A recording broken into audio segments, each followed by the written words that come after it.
Praise the Lord. பாக்கியவான்கள் என்ற தலைப்பிலே மூன்றாவது காரியம் நான் பார்க்கும்போது சங்கீதம் 119 இரண்டாவது வசனம் இப்படியாய் சொல்கிறது, அவருடைய சாட்சிகளை கை கொண்டு அவரை முழு இதயத்தோடும் தேடுகிறவர்கள் பாக்கியவான்கள்.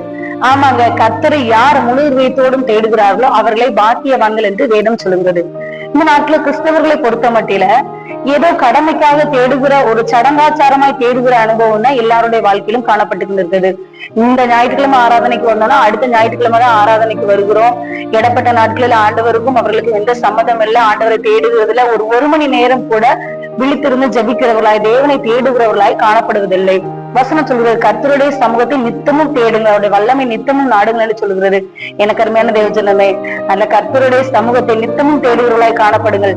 அதை முழு இதயத்தோடு தேடுங்கள். சிலர் எல்லாம் ஞாயிற்றுக்கிழமை ஆராதனையில் வந்து உட்கார்ந்து இருக்கும் போதே அவருடைய சிந்தனை எல்லாம் எங்கேயோ இருக்கும்.